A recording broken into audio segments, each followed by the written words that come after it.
It's a high-tech conversation. And a low-tech topic.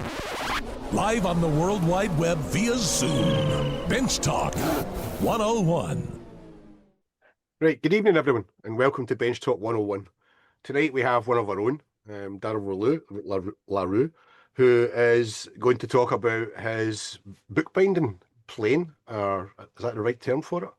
Do I need to look it up again? Plow and press. Plow and press, there we go, sorry. Yes. I did read it beforehand. So we're going to jump over and I'll spotlight Darrell, and there we go. And let him continue in his talk. Over to you, Darrell. Good afternoon and good evening and such. Just as a preface, one of the things that drives me nuts when I look at people asking for advice on the internet is what's the easiest way to do a thing or the quickest way to do a thing. And I've never been fond of doing it the easy way or the quick way. It's always got to be challenging or heaven forbid the hard way. So that's where I'm coming from. I don't mind the difficult, tedious, weird jobs. That's fun. I like tedious jobs because you build your muscle memory that way when you do something repeatedly like that. And this project is all about tedious. So my daughter likes to read online fiction, and she likes books, not screens. So what she was doing was she was printing off all of her stories that she liked and reading them on paper. And so that just led her to trying to figure out how to do bookbinding because she wanted an actual book. There's a lot of us who like books, not screens for reading. And of course, she needed bookbinding tools. And she knew where there was someone who could help her by making bookbinding tools. So the thing that got her the most that she really wanted help with was some way to trim the edges of a book to make it nice and smooth. And she looked at other people's work on the internet, and she tried an X-Acto knife and a ruler and hated it. She tried one of my paring chisels and with a block of text clamped between boards and was slightly less frustrated with that, but still didn't like it. And then she found someone showing a bookbinding press and a bookbinder's plow plane. It's a specific plane that cuts sideways to trim the edges of a book. And, you know, there's lots of internet videos out there where people are using threaded rod and a block plane blade screwed to something to make one of these plows and presses with. And that just sounds to me like fast and easy rather than challenging. We're doing it the hard way. So I figured I would find something a little older than that. And I found some images of a Victorian bookbinding press and plane. I thought, oh, those look cool. Because you know how the Victorians are with their fancy stuff, right? It was really nice. And I thought, oh, I could do that. But then I wondered, how far back in history did they go? And I started digging, and I discovered that this stuff goes all the way back to like the 1500s. So I found this woodcut of a 1500s bookbinding shop, and the guy has this vise and this plane on top of it, and he's trimming the edge of a book. It's like, oh, cool. It goes back to the 1500s. And then I found one from 1694 that shows a really good example of what the press looks like, the two sides of the press, the guide rods, the two halves of the plane, the cutter, all the stuff. It was all finely detailed, and it's from like 1694. So, oh, okay, so they did it the same way then. And how did they cut threads? Well, in 1505, this manuscript was published, which shows a thread box that looks just like the one that's sitting on my shelf. So that technology has been around forever. This is a representation of how to cut the internal threads based on a description by Heron of Alexandria in the 1st century AD. And Okay, so they've been doing this for like millennia. And there's another one here from the late 1700s showing exactly the same thing described by Heron of Alexandria, and using a mallet and chisel and a saw with a depth stop to cut all the threads. And I figured, well, if they can do it for 1500 years, hell, so can I. So rather than use the power lathe, I use the pole lathe to do this stuff. So I got some wood. I started out with a piece of cherry for the first screw, thinking it's a fruit wood. It would make good screw material. And then I got a hold of one of the guys on the old tools list by the name of Tom Conroy. He's a bookbinder and he builds and repairs bookbinding tools, including exactly the kind of stuff that I'm trying to build. And after I had started on the cherry screw, he said, black walnut is the best commercially available wood if you can't get black locust. And I had black walnut. So most of the press, except for one screw, is made of black walnut. So then it was just a matter of turning this thing down and getting an accurate cylinder. And when I was doing some of the smaller parts, I was using a scrap of wood with the appropriate size hole drilled in it. I think I tried this once on a power lathe, and it was really, really a giant pain in the arse. A pole lathe has two dead centers, so this block of wood hanging on one of the centers doesn't move while you're turning the wood. But if you've got a live center on your lathe, the thing is going to start to spin, and it's going to be really annoying. So this is the go, no-go gauge for sizing the cylinder. You slide it up. When it stops, you put a mark with a pencil, you slide it out of the way, and then you try another planing cut with the chisel until the thing slides all the way down to the other end, and you have a perfect cylinder. It's great with a pole lathe because the tool rest on my lathe isn't fixed. It just sits there. If you look back at this one here, you can see the tool rest is just sitting on this ledge. And if you want to move it, you just pull on it. You don't have to stop the lathe and loosen the tool rest and move the tool rest and put it back and stuff. So this trick with the little scrap of wood is really handy on a pole lathe.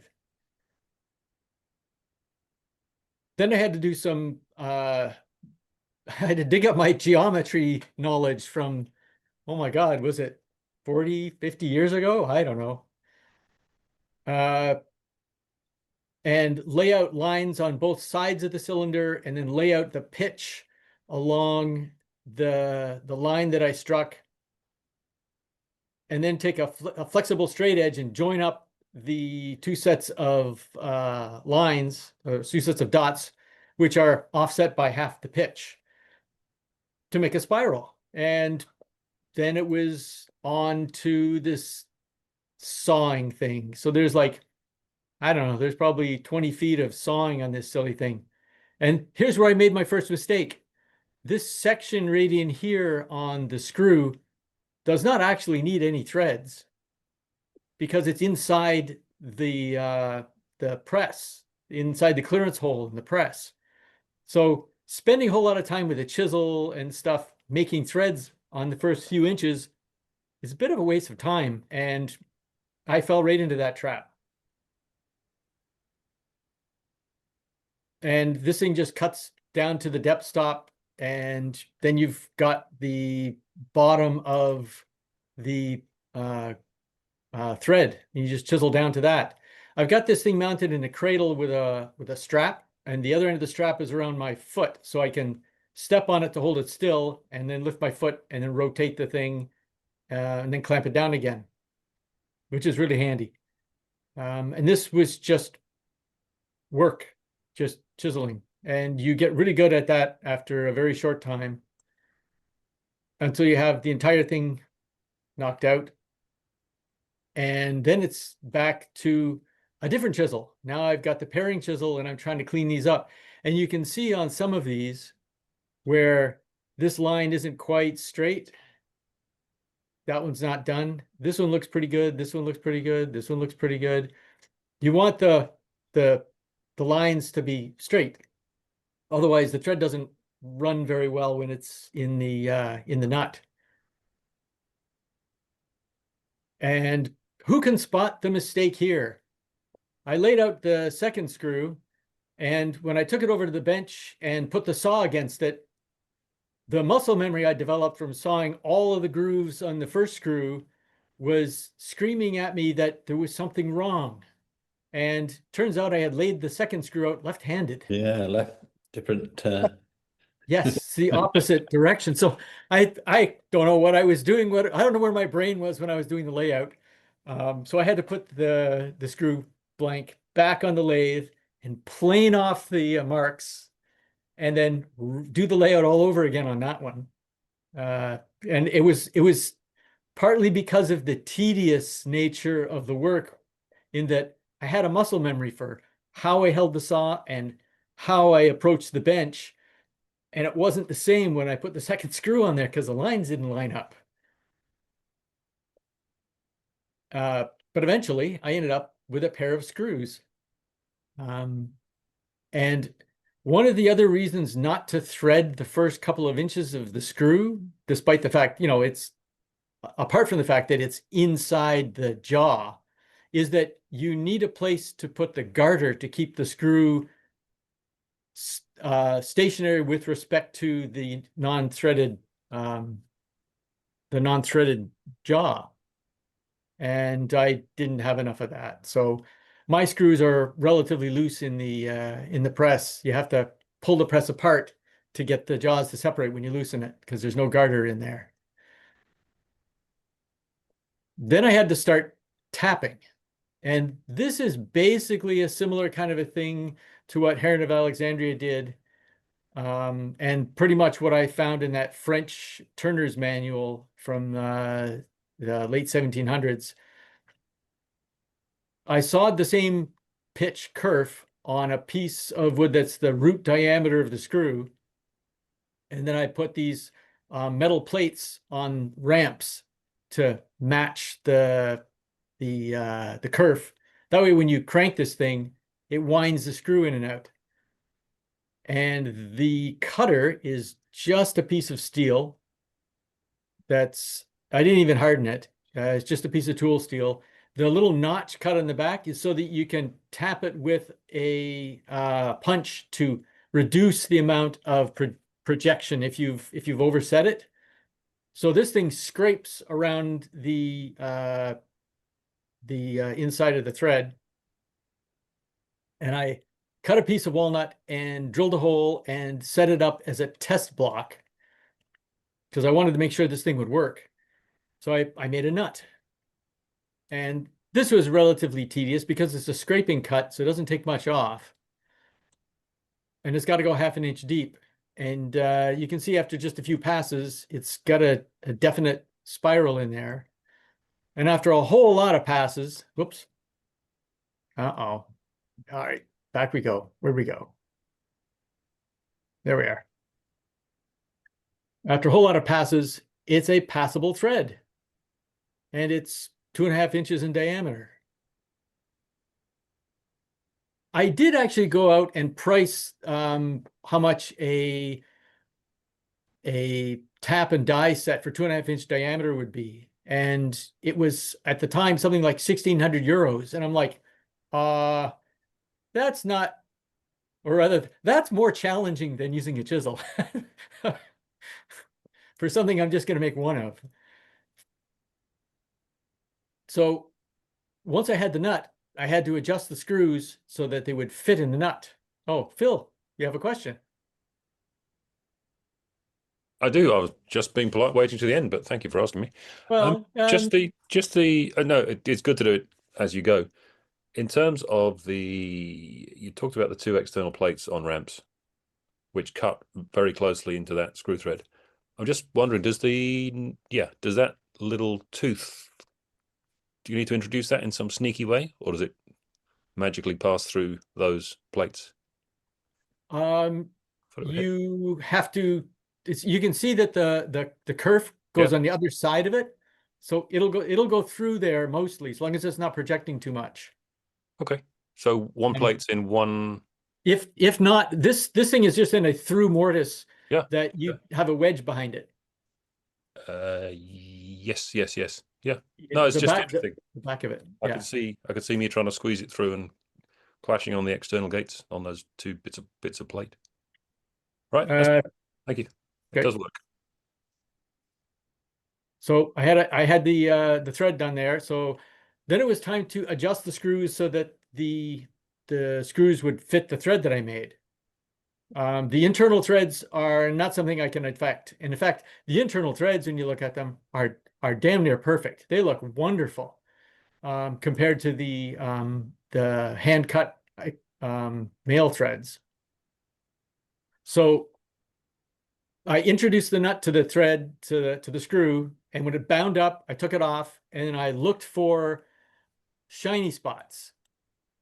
And you see there's still a few shiny spots on this one. And you see how uneven this is. There's all kinds of notches and gashes and weirdness.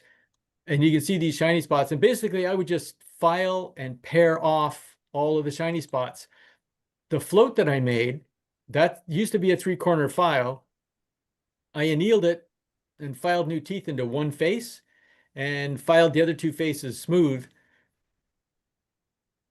And that lets you cut just on one side of a tooth by putting it in the slot, and it cuts relatively quickly and in a fairly controlled manner. So that was very good for pairing this thing.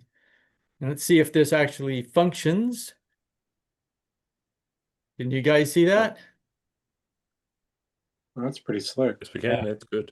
When the first time I did that, it was like the biggest hit of dopamine I've ever had. The fact that thing spun down like that with all of the inaccuracies and all the little rotten bits in the work, and it spins like that, that was just absolutely phenomenal. Amazing. That right there, whenever I see that little clip, that really hits hard, right? That was great when that happened. So when I got that to happen, it was just like, okay, I know I got this to work. Then it was on to make the jaws. When Tom told me that walnut was a good wood for this, I remembered that I had a walnut beam sitting in the corner of my wife's sewing room. It was like 6 feet long, and I think about 5 inches by 8 inches or something. So it's like, oh, okay, I have walnut, and it's been there for like 20 years, so it should be nice and dry. And I ripped that up, and I don't have any kind of drill bit big enough to cut the clearance hole for the screw. So I cut a hole for the root diameter of the screw, which I had to have. And I used rasps, files, and paring gouges to widen the hole out to the right size. Again, it's tedious, but it's quite doable. You just check it with a square to make sure you're in the right direction. And then I put one of the jaws on the little bench and started tapping it. One thing to note about lying presses, this is called a lying press in the bookbinding terminology.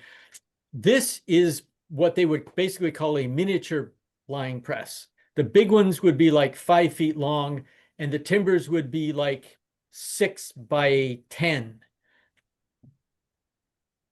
I've seen pictures of guys standing next to them, and they're like up over their shoulder with this thing standing in the corner of a shop, and they're absolutely huge.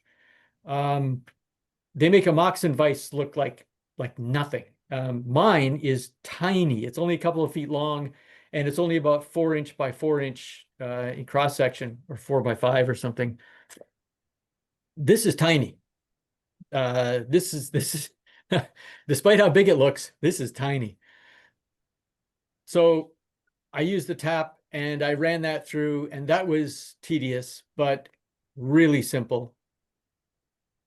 And eventually I got the holes tapped out, and because I had fit the screws to the test nut, everything went just fine when I put it all together. And I think I even have video of the thing closing up.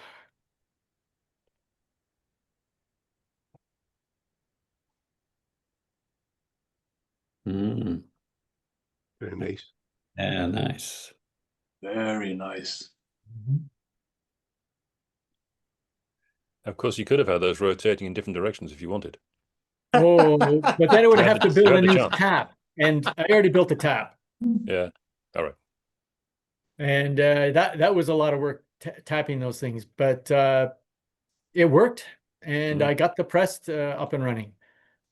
Then it was time to build a plane. This is a Victorian plow that I found images of, and it's got a nice ram's horn wing nut on top and everything else. It's basically the cutter underneath there. As you crank the screw, it pulls the fence closer. And since the fence is riding in a slot on the top of the press, it moves the blade further and further into the edge of the book to do the cutting. So I thought this one looked quite doable, and it's nice to have pictures of stuff to work from. So I figured I would more or less copy this one. I happen to have some really nice, perfectly quarter sawn cherry, and quarter sawn is what you want for plane bodies. We all know this. I used the drill press to bore all the holes in this thing because you've got to have three cylinders going through these 2 blocks of wood, and they all have to be absolutely parallel or it's going to jam up. Because the guide rods have to slide through these holes, and as you crank the screw, it has to pull the plane further together. So I drilled one set of the small holes, and I made a couple of short pieces of dowel that would fit them snugly, and then set those together, then drilled the other set of guide rod holes and put another small dowel in there so that everything was held together in line. Then I drilled through for the tapping size hole, and then I removed the upper block that had the tapping size and drilled through with the clearance hole, trying to keep everything absolutely parallel. So that was tricky, but I got that to work. And I went and found a piece of maple that had some figure at one end, which made a really nice handle. And by now I had learned about garters, and I put a garter groove in it and drilled a hole through the block so you could drop a pin in there, and that would fix this end of the screw to the plane body. And when you cranked it in and out, it would just force the fence in and out. And then I took my thread box, which I had picked up at an antique store for like $10. And I ran that down the screw after I had soaked it in oil. And the astute and knowledgeable person who knows about threading will look at these threads and go, those don't look right at all. And sure enough, I had botched the size of the screw and the hole, which I didn't know because until after I finished tapping the plane body. The tapping was fine. It was correct. Because I built this tapping jig for that thread box. But when I put those 2 short bits of rod in between the 2 pieces and tried to crank the screw to run the fence in and out, all it did was bind up, because it was trying to run the fence forward and back and up and down, like kind of in a circular motion. They were sort of doing this business. So it was back to the drawing board, back to the lumber pile, and I went back to walnut. And this time I turned it just to get it properly into the shape of a screw, and I had to change the size of the through hole for the new threads, but I managed that. I didn't bother doing the handle and the finial on the screw yet because I wanted to make sure that the damn thing worked. If the whole if that wasn't the only problem, having a bad screw, then I needed to go back and remake the whole plane. But this time it worked. It worked so well. I made the 2 guide rods for it, and the thing runs in and out beautifully. And again, I used a scrap of wood with the right size hole in it to size the guide rods. And that worked well. I was quite surprised when everything lined up and it screws in and out, and it works really nice. The next tedious job was the it's called a bolt knife. So there's the bolt and there's the knife. The bolt has threads at one end for the fancy wing nut, and then it has a square shank. And at the bottom, not seen in this picture, the foot of this bolt flares out into a taper, and the bottom of the iron has a matching taper. So it captures it really well and fixes it to the plane. So that meant I needed to start with 5/8 inch steel, which I went to the local metal supermarket, and I wanted 8 inches of it so I could try it twice. And they said, it's actually cheaper if you get 2 feet of it rather than 8 inches, because they didn't have to cut it. They could just sell me a chunk, and the cutting costs. So I got 2 feet of this stuff. So if anybody needs some. So here's a trick. I don't even remember where I learned it. You can see my layout lines here where I want to remove a 1/16 of an inch off of this square section. I have to do that on all 4 sides. I use a very coarse round file to cut these grooves. Mhm. And that goes very quickly. And then I use whoops, oh, hang on, pushed something wrong there. All right, oh, there we are. Then I used a very coarse flat file to take the peaks off of all those little shallow grooves that I cut with the round file. Again, it's remarkably fast to just take the tips off of those things, and you pretty soon get a reasonably clean and level surface if you pay attention to your layout lines. If you don't go over them with the round file, but that won't hurt anything. I left the foot kind of a blocky mess, figuring I would wait until I had the iron done before I tried putting that taper on it. And of course, you have to thread the other end of it, which means you file it to an octagon, and then you file it to a hexadecagon. I had to look that one up. Once you've got 16 sides or whatever this is, it's really easy to make it round. And then it's just add oil and crank the die down onto it, and you've got threads like magic. So much less tedious than using a file, let me tell you. That's a very good test of your making it round. Yeah. And then I made the cutter out of a chunk of 01 I had left over from some project in the past. I don't know. I used a brace and bit to pierce the center where the hole is, and then a selection of round files and triangular files and flat files and square files to make this into a taper on the backside.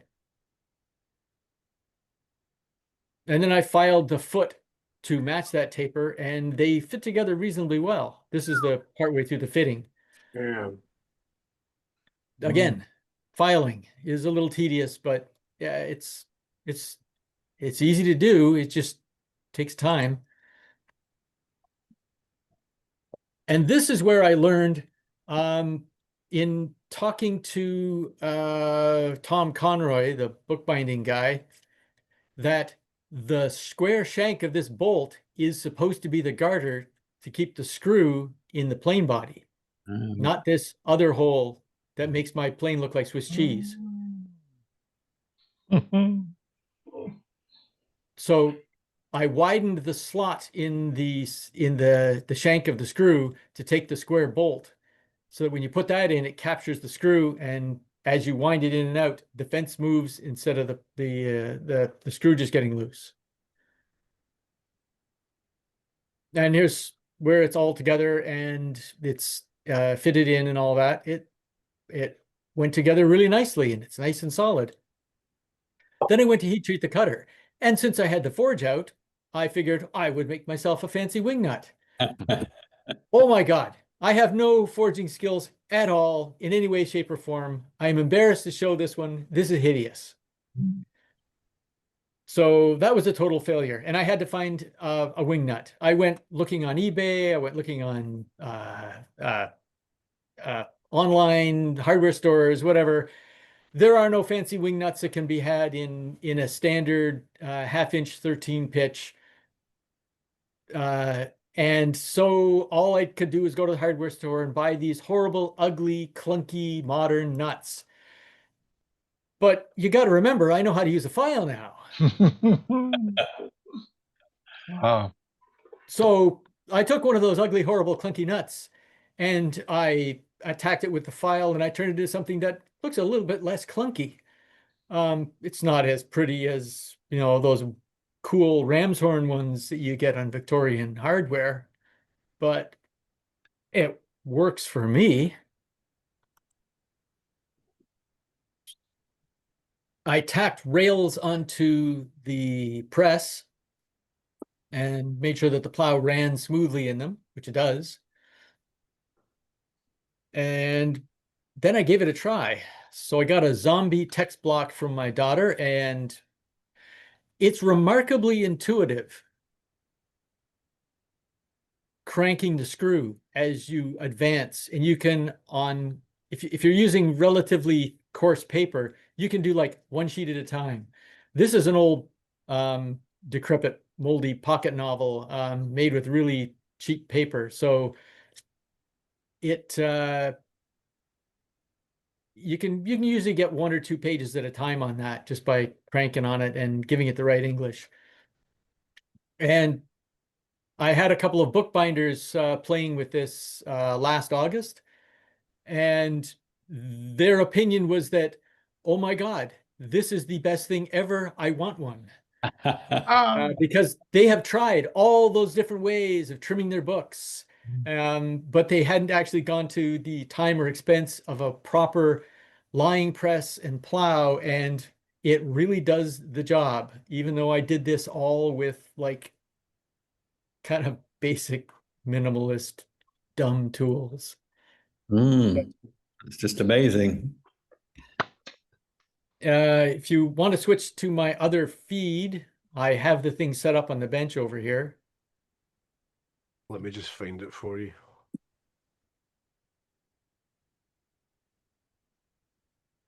There it's there. And I'll take you off so that it's just that one. I There we go. guess. Can you still hear me? Yeah. All right. So the cutter is mounted flush with the bottom of the plane. And when you crank it, it advances the blade into the book.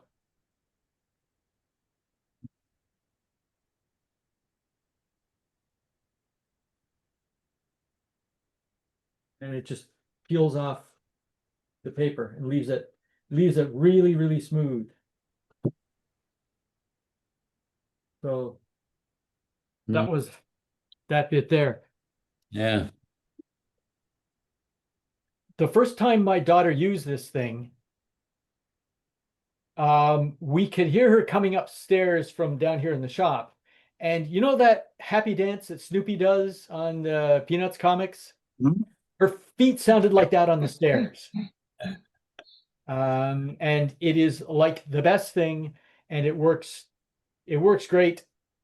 You can crank down on this thing and hold the book solid, and it planes it smooth, and she's really happy. And now she's made all these little books. So the best thing since sliced books. Yeah. yes. So if you switch me back to me instead of the press, unless someone wants to look at that. Oh yeah, doubles, that's good. So any questions there? I mean, I realize that the time involved was of no real significance to you, but I'd just be interested to know how much time you put into that thread cutting. Was it days or? You mean the external threads or the internal Yeah. threads or all of it? Well, all of that thread work, Well, one of the things I learned about this kind of tedious handwork is not to do all of it at once. You'll get a repetitive strain injury, you'll get tendonitis, you'll get awful, stupid things. Been there, done Yeah. that several times.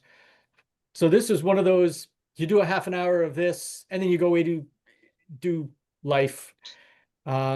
This was spread out over altogether, oh, maybe a year and a half right. for the entire thing, the press and the plow. Yeah.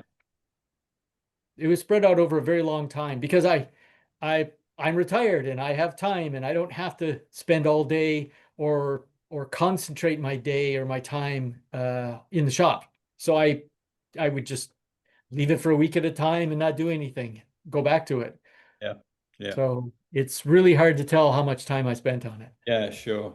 Yeah, I spent 4 years building a boat, but I was working as well. And I did actually do a count of the hours just because I was curious. I did 1,100 hours, I think it was in the end. Yeah. Yeah, but it didn't matter. Yeah, exactly. Thanks, Ian. Let's jump over to Andy Tuckwell. Let's get his hand up. Right. Here Well, we go, Andy. Darrell, Andy. thank you. I mean, I'm ever so pleased that you've done this talk. I've enjoyed it so much.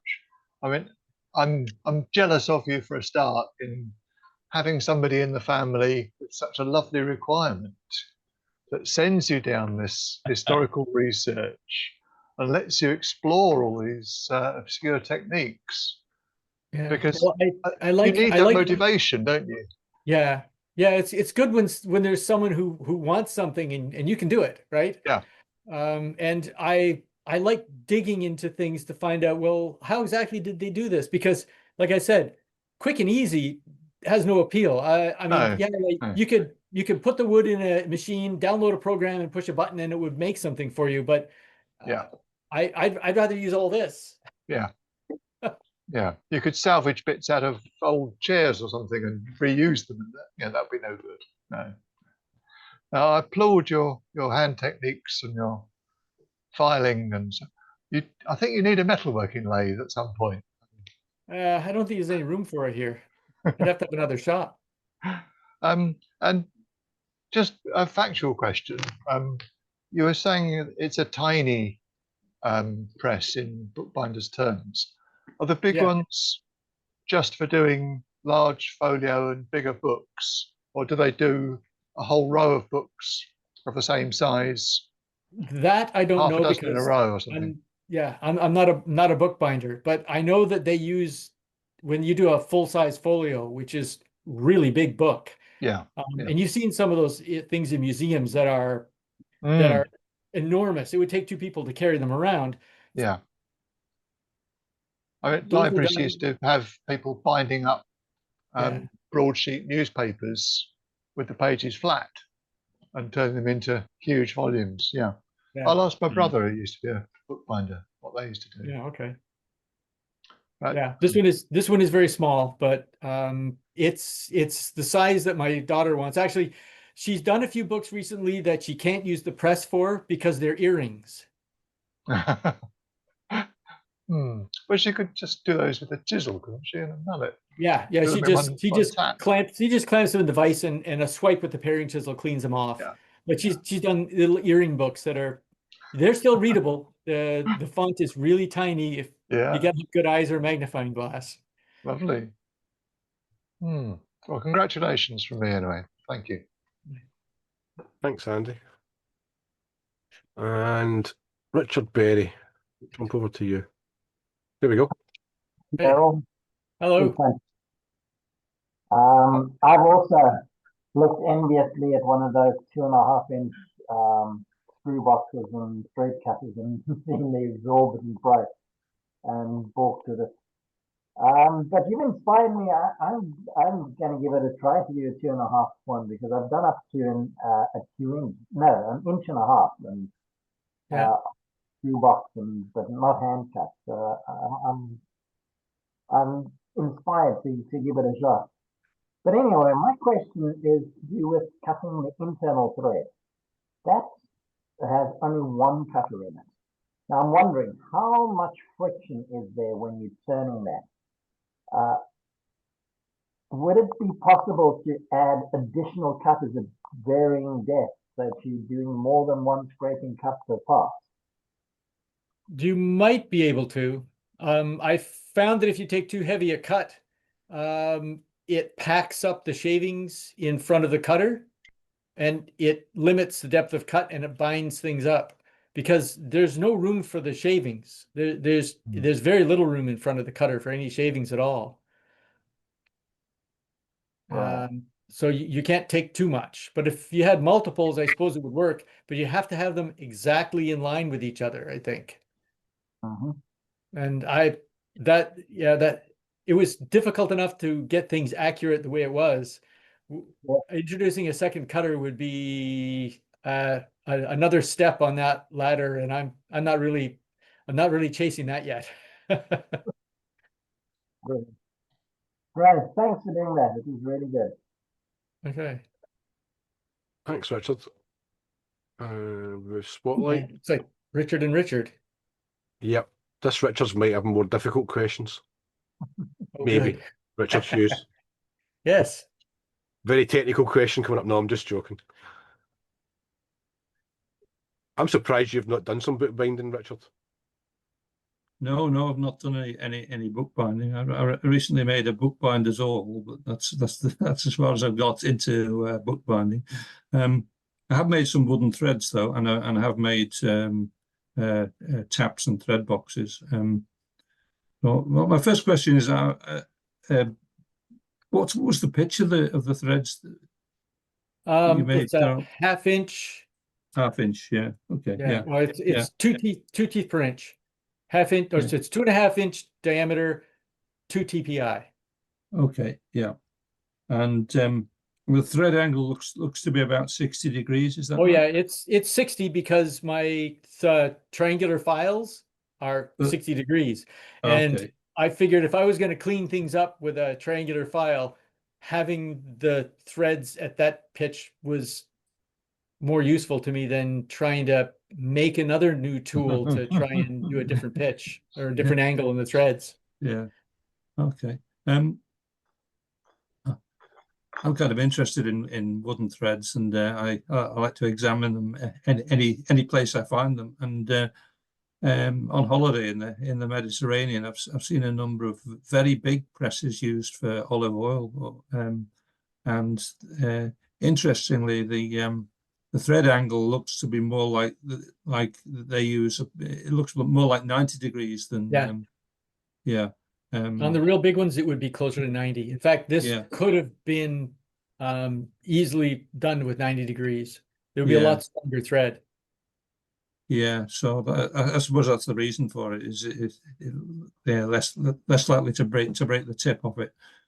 Yeah, I do have some Foursquare files, so I could have maybe gone for 90 degrees, but I have more 3-corner files than 4. Yes, I'm trying not to limit my options.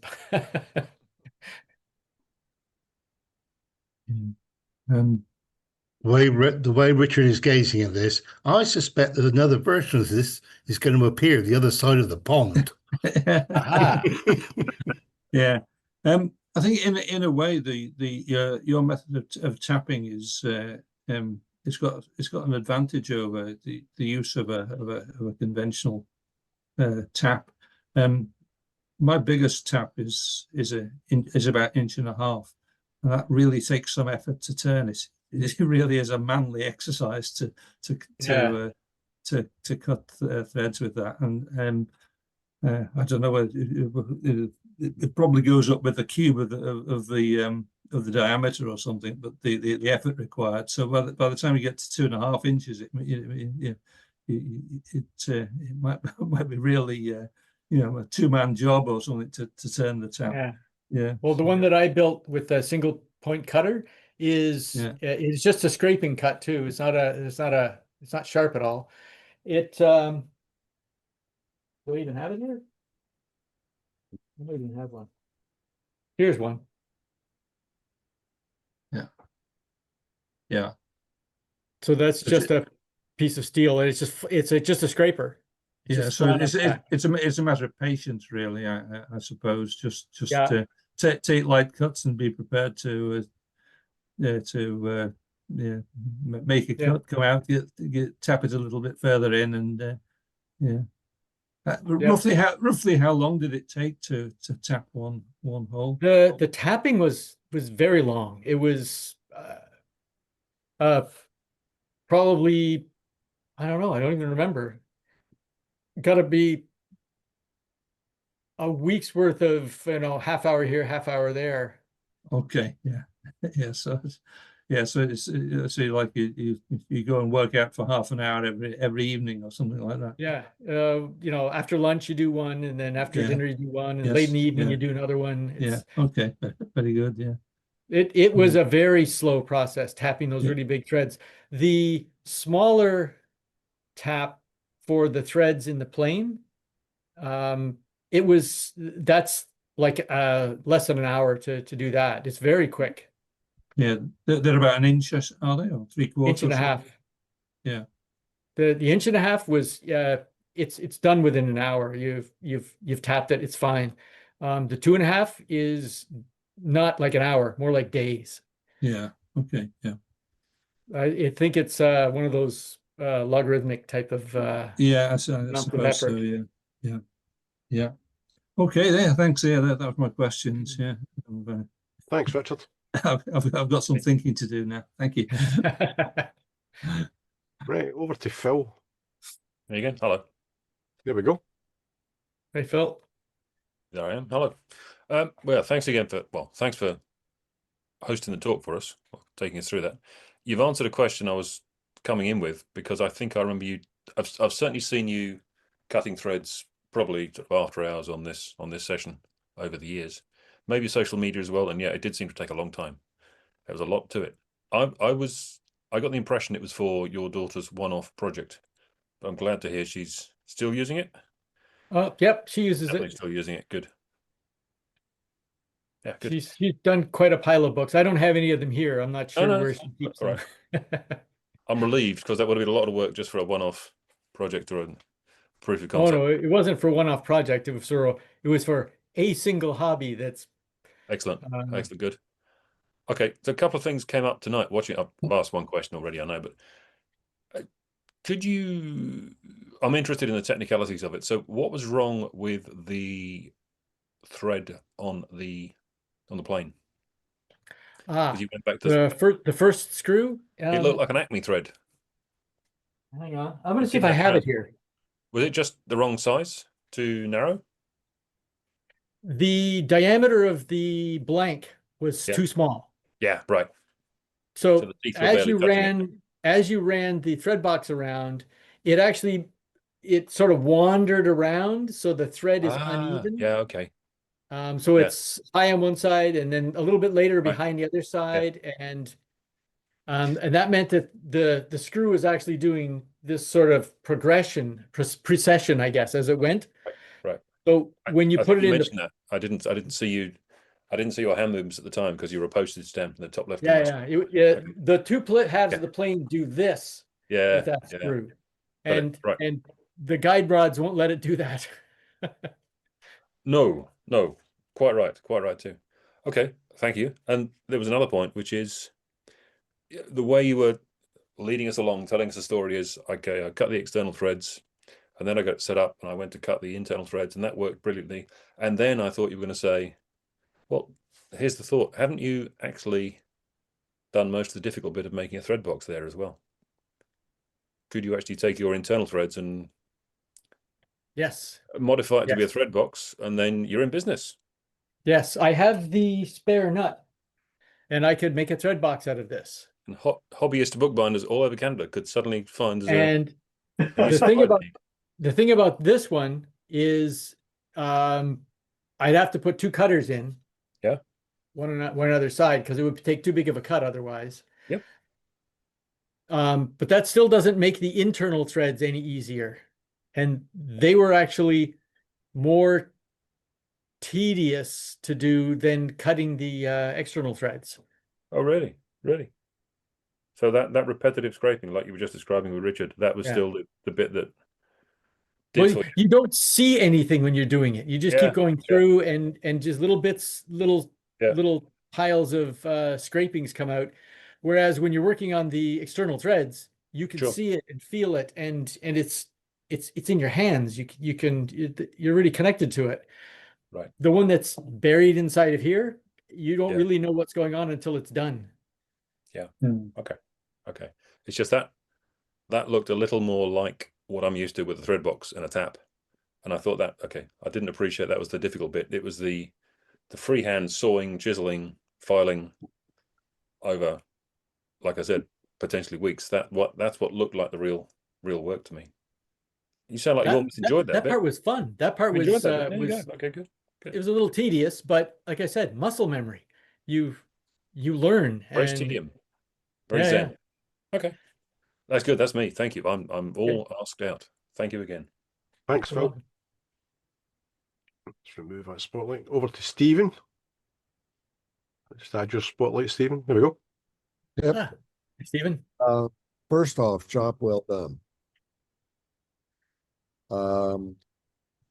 My question is, how do you handle larger books? Well, this press won't do larger books. But it will. Will it? You just have to elevate it. Oh, you mean height? Yes, the width of the book. I have a metal stand for it. There's a stand that it rides on, and you can put something bigger in that. This one is just on the bench because it's easy to see here. I see. Okay, that was one of my suggestion is building a kind of like a sawhorse for the press. Yeah. In size. Yeah. In bookbinders terminology, that's called the tub. And you rest the line press on that, and all the cutoffs of waste paper drop into the tub, and those go back to the rag and bone man or whatever it is for paper processing. Right. Because you would have been using paper. Yeah, proper paper. Okay. Good for that does it for me. You did a great job. Yeah, well, it works. Well done. That's it. It works. Yeah. And your research is really good. Thanks. Okay, Matt, we've got a few other hands come up as well. Matthias, over to you. Thank you. So first of all, let me join in the choir of praise. That is an amazing piece of work, really impressive.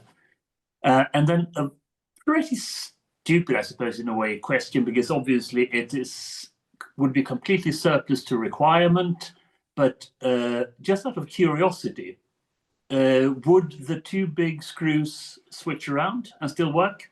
Yes. Yes. I've tried them in each hole, and they both work on both, which was another one of those moments of joy when the screws go into either hole and it doesn't matter. So that feels good when something like that happens.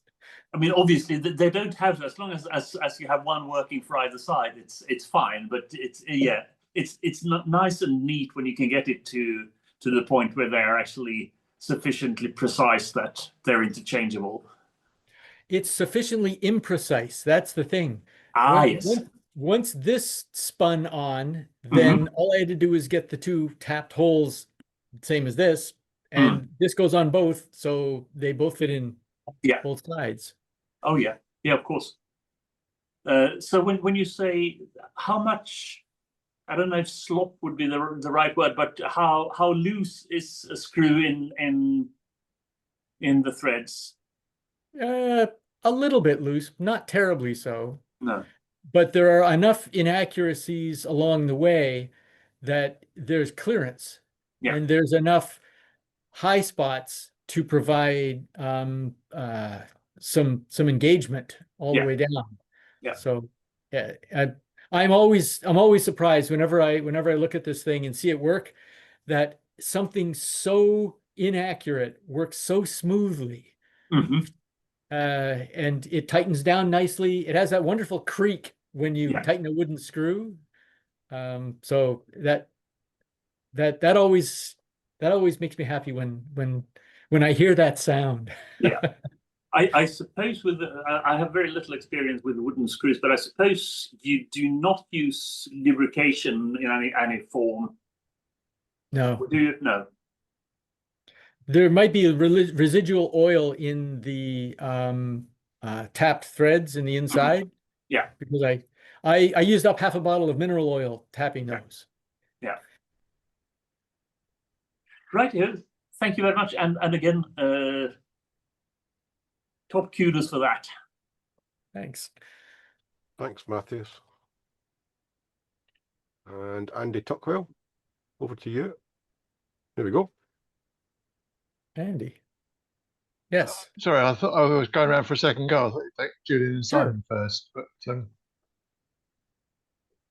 you going to do that? Or No, on you No, go. sorry, carry on. Oh, Sure. well, You're here. Let's go. the reason I didn't go into detail, I didn't want to distract too much from what Darrell's done.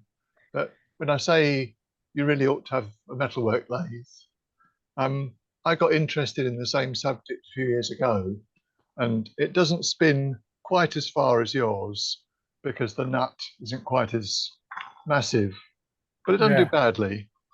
Yeah, that works good. And I did that on my old Barnes treadle powered lathe. And it's a 6 threads per inch, and it will go down coarser than that as well. I've not checked. I think it probably would do 2 threads per inch if I wanted it to. But what I realized was possible, and this is about 1 3/8, I think, this piece of holly. I took the cutter out of a cheap Chinese thread box, and actually it's the same as a carver's V-tool. And you could just use a carver's V-tool. And I could mount it with a few bits of packing material in the old-fashioned American post-style tool holder on my old-fashioned American lathe. And I could put my turned cylinder of wood on centers, and using the lead screw capabilities on the metal lathe, it advances nice and steady. This is for people who don't have your level of patience to do all that handwork over all that time. And this was, you know, a couple of sessions. And having got the gears set up to cut the external thread, I just used a metalworking single point tool to do the internal thread. And that's you'll recognize that. That's basically what this is a single point tool. And I managed to buy a thread chaser, which isn't exactly the right size, but is close enough for the inaccuracies, and use that to clean up the threads a bit afterwards as well. And in fact, you could cut them.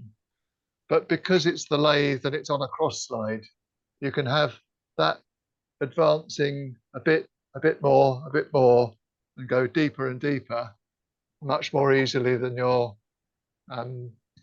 start all over again maneuvering. So I reckon that method will work up to the size of yours, and it does provide an alternative path. Or I want to make something big and chunky, but I don't want to spend hundreds of dollars or pounds or euros on a modern produced or an antique large size commercially produced thing. So anyone that's got a decent metalworking lathe And if somebody should happen to have the same model of lathe, Richard, they'd find that extremely practical. Yeah, yes, indeed. So, I've tried. I'll just throw that one in there. I've tried a variation of that. Right. Yeah. But it can work. I mean, the choice of woods, like you said, is important. And I've written down in my notes, try some black walnut. So I've got much more holly, so I will do that. Yeah. But, thanks again. Oh, cool. I'll leave it there. Thanks, Andy. Right, Simon, word to you. Okay, thanks. Same as everybody else, Darrell, absolutely incredible piece of work. Well done. To set out to do something like that when you've had no, sort of frequent experience with setting up screws, etc., is quite incredible. Anyway, my question is sort of a theoretical one. Ignoring the small errors like the running the thread too far down the thread bar, things like that, those were actual mistakes. If you were to say have to make Mark II, is there something specifically you would change, or are you completely satisfied with that design and how it works? I'm pretty satisfied with this, except for the fact that I didn't allow for garters in the press. Right. Otherwise, which was that was basically partly because of the original error of running the threads down too far. Yeah. So that was just an error base. Yeah. That was just the mistake I made, and everything else seems to be, it works great. My daughter likes it. I've played with it. I just play with it because it's fun. I loved your comment about the happy feet on the stairs. Just slightly disconnected, but I hope he doesn't mind me saying this. Sean was making a weaving loom for his daughter, and I was lucky enough he sent me the video, and her reaction to seeing how this worked. And I just thought, absolutely fantastic. And the same with your daughter, is that for however many years she outlives you, it will always be, my dad made me this. Yeah. Always. And that's just a lovely thing. Anyway, thank you very much, Darrell. That's okay. Great piece of work. Thanks. Thanks, Simon. And over to Gillian. Hi, Darrell. Loved your presentation, which resonates with me for several reasons. Firstly, a great father-daughter project from which you both get a great deal of enjoyment. Yep. My early teaching life was as a primary school teacher, and the children's projects through the term would get them to create a book from sort of just card and paper, and to sort of create their own book with printed covers, decorated, gave a great sense of achievement and pride. And I'm sure your daughter making her own books gets the same sort of sense of pride, which is great. The saw that you used for cutting the threads, it had two blades like a Japanese Ryoba saw. Was it a Japanese blade you used? Nope, it's an old American saw by George H. Bishop. Mm-hmm. There's a patent for it. George H. Bishop adjustable patented saw. It's got quite the etch on it, regaling you about how wonderful and perfect the saw is. It's got rib teeth on one side, crosscut on the other. Yeah, I noticed. And a depth stop. And I got that from a Secret Santa exchange years ago on the old tools list. And I hadn't ever really used it in anger, so to speak, until now. And I thought, oh, well, this is perfect. This is exactly what I want. And it did a marvelous job. It cut right to the exact depth I wanted, and it was easy to use and control. No overruns. Everything was fabulous. No, really intriguing to see. So thank you for sharing that. And someone said something might appear from the other side of the pond. Now, it's not what I made earlier, and I don't know whether you can see it, but that's a Danish bookbinding press. I can't date it, but the telephone number on the shop, the Odense tool shop, The telephone number is just in 3 digits. So that might help me get it one day. But I picked it up in Denmark with an intention of making it into a Moxon vice. So in time. Does it have a rail on the top? Yeah, well done. Now I know what that's for. That would be for the plow. Probably the plane for that one has a groove in the bottom, is running on one rail instead of mine, which has got a flat bottom with 2 rails that it runs between. Yeah. Made from beech and pretty heavy, but a nice find on a travel.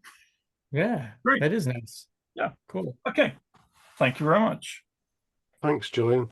Okay, just to comment on that, Darrell, I think about the time you were working on this originally, sharing photos. I think I came across it, another small example of a similar thing, just on a sideboard in a country house in Norway, just because it's an interesting looking thing, so they put it out. But I think I actually clicked what it was at the time because I'd seen yours. It's good. Good. They exist in the wild. They certainly. My brother has one. Oh, everyone's had My it. daughter has one. Yeah. Well, I mean, he used to be a professional bookbinder. Yeah. We've still got a couple of hands up, so we'll jump back over to Richard Berry again. There we go.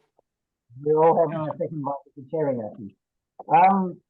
Julian actually asked a question I was going to ask about the saw, but I have another question, is how pretty are the screw threads getting with the more that you use them? I find that with my wooden screws, as you use them, they burnish beautifully and they get better with age. Is the same thing applying with yours? Don't know. It doesn't get a whole lot of use.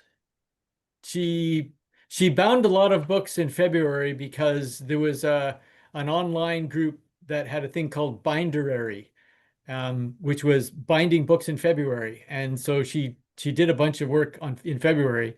And she's only done a couple since, but those were, as I said, earring size books, which don't go in the press. So she hasn't had an awful lot of work on it, and it doesn't seem to be particularly burnished a lot yet. Mm-hmm. It will get there. Okay, thanks, Richard. And lastly, notice hands going up all over the place. Back over to Richard, and then we'll come to you, Gordon. Richard Hughes. Yes, just a footnote to what Andy was saying about how he used his Barnes lathe to cut wooden threads. I also have a Barnes lathe, and I cut threads in a kind of similar way, but instead of having a fixed cutter, I actually mounted a small electric router on the carriage of the lathe, and that worked. It was awful messy. It was quick, but it That's a bit scary, that modern electricity stuff. I'm not so sure about that.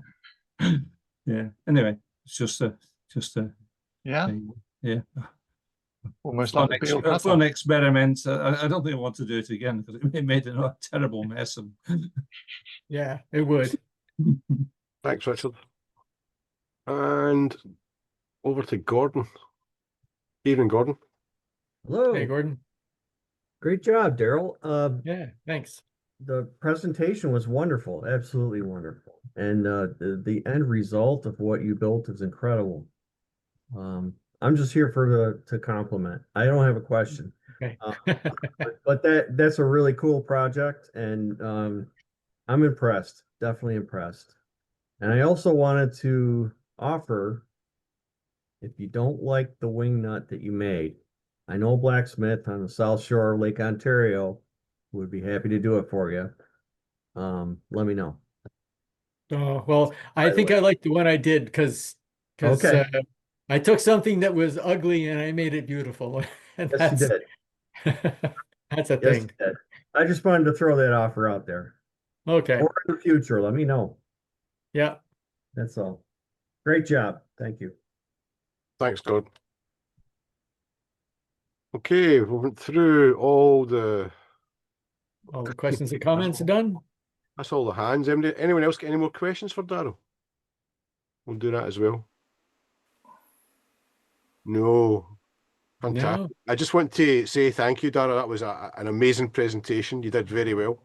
It's lovely to see some good old-fashioned techniques. I have a question myself.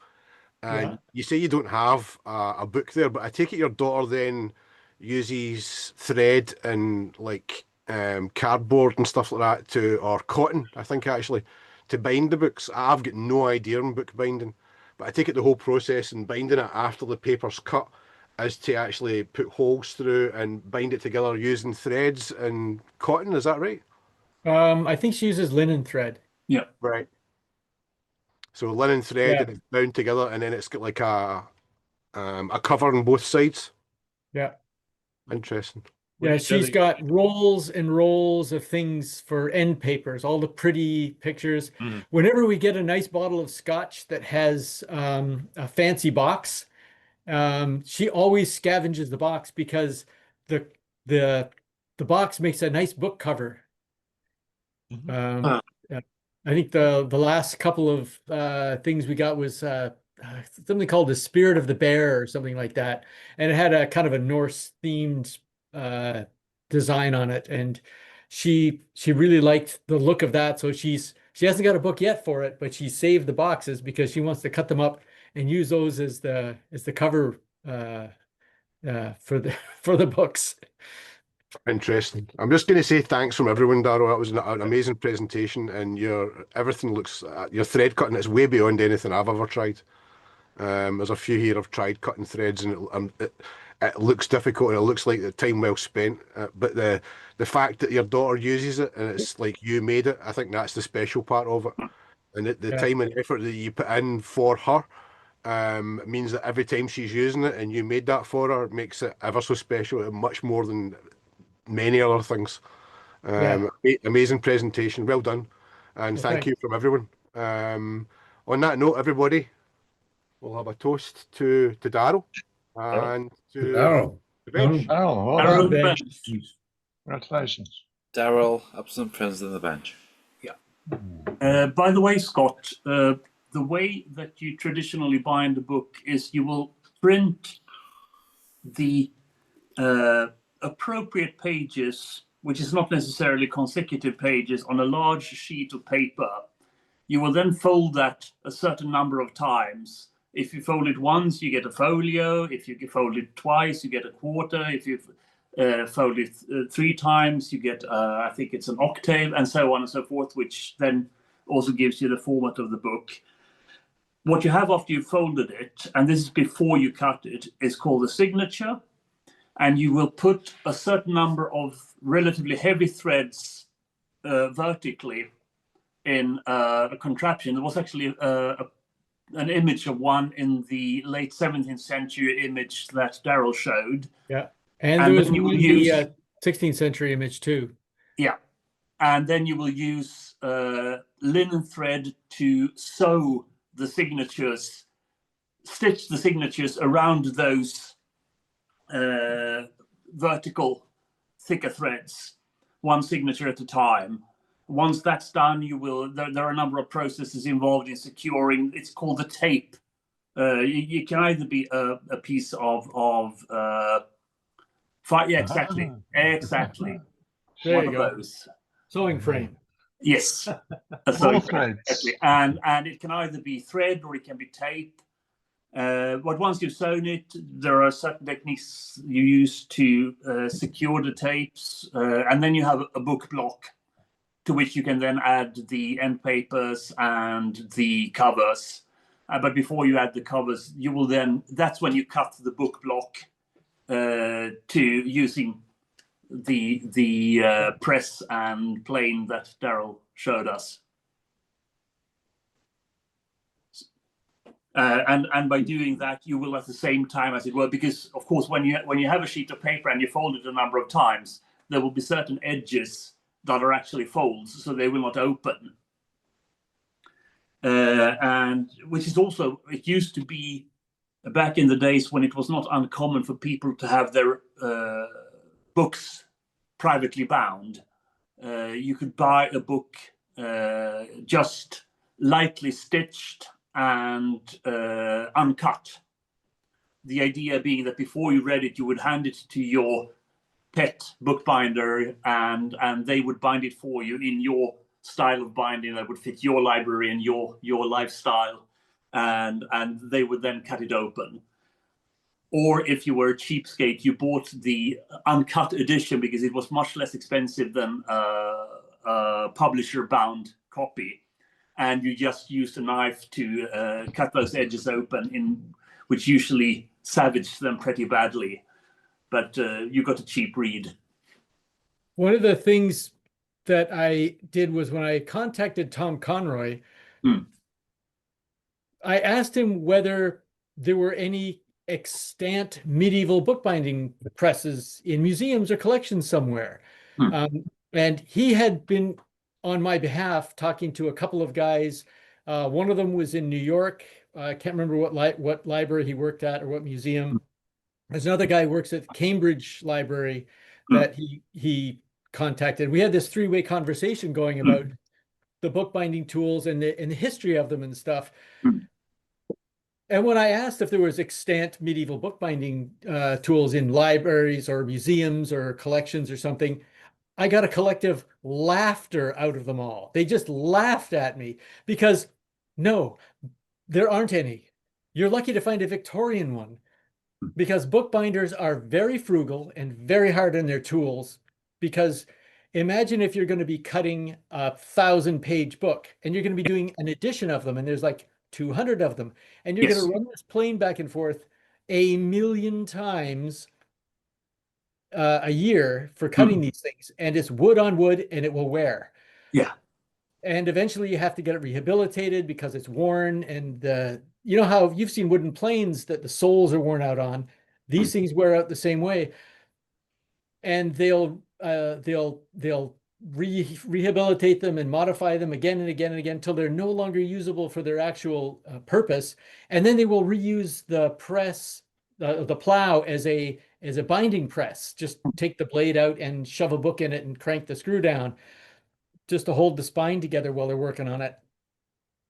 Or the line press will become another kind of press just to hold things together until the threads are finally broken. And then it's just a chunk of wood, and they throw it in the fireplace to keep warm at night. And to heat the glue pot. Yeah. And the fact that they collectively laughed at me when I asked about this was okay. It was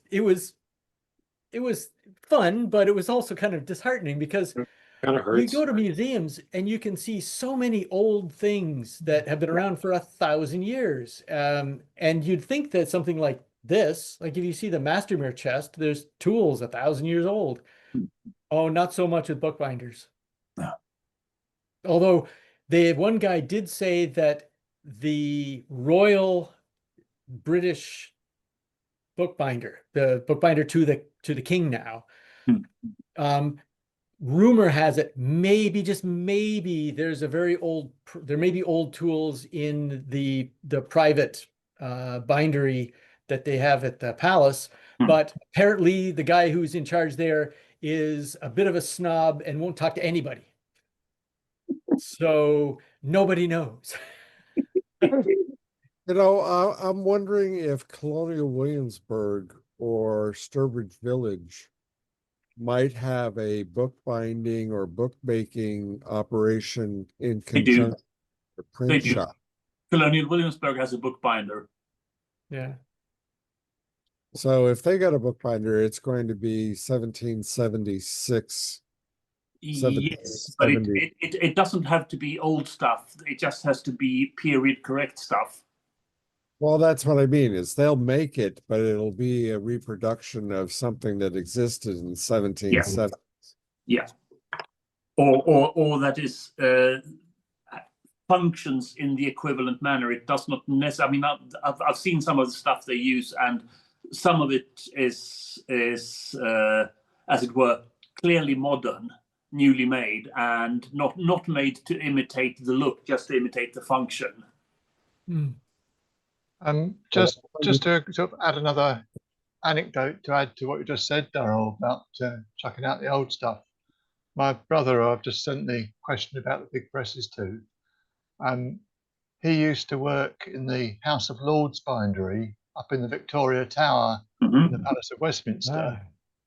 But had to leave when they just decided we won't do that in-house anymore. We'll just pick a few bits and send them out to whoever wants to do it for the lowest price wherever. Yeah. So instead of having an in-house team that would do proper binding, not just casing, Yeah. in leather, in buckram, in whatever was appropriate for the old,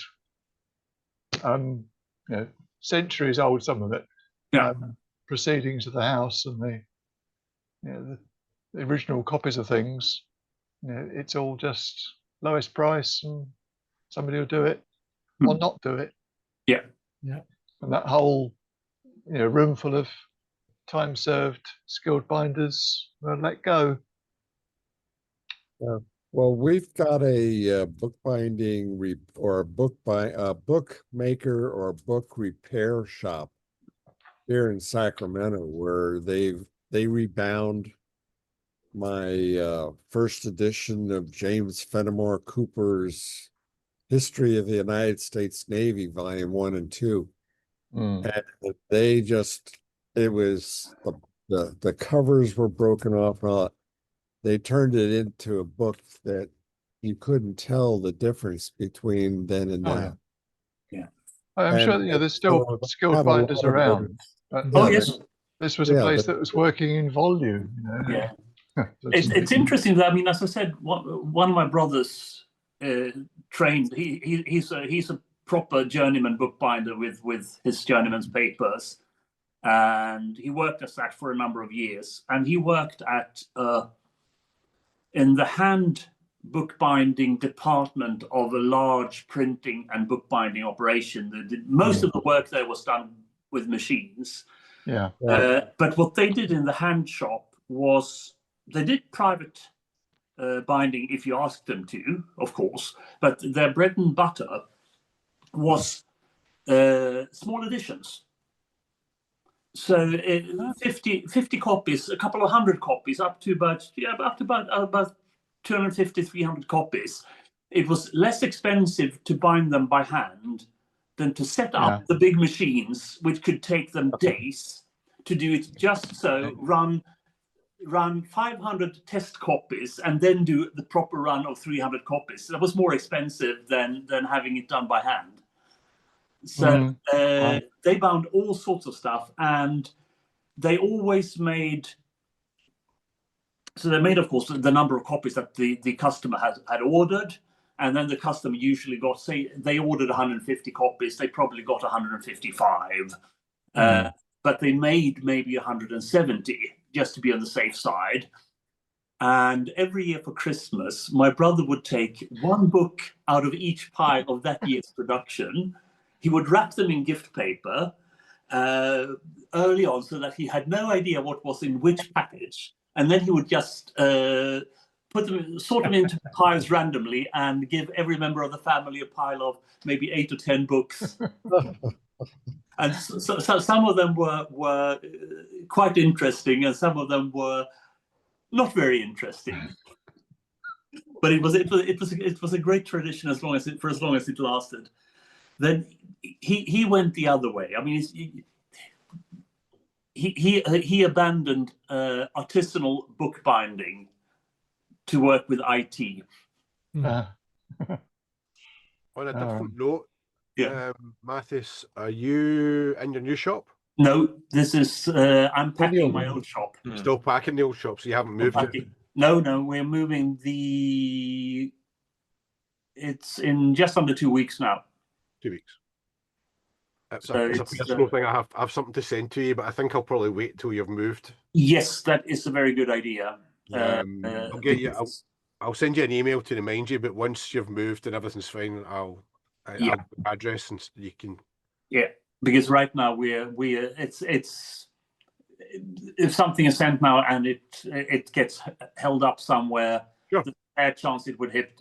I mean, we have requested forwarding of our mail, but that does not include packages. Sure.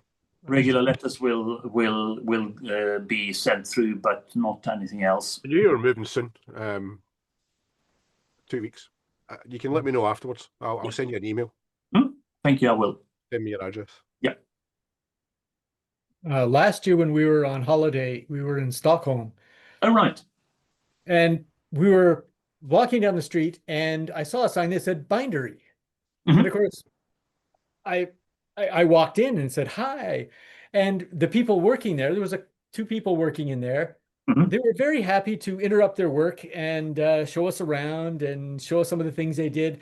The reason the lady who was doing the binding was happy to interrupt her work was because someone had ordered a run of books bound in pink fake fur. And she hated this stuff. It was awful to work with. And any excuse to stop messing with this awful stuff was fine. So they gave us a tour, showed us all of the stuff they were working on. Yeah.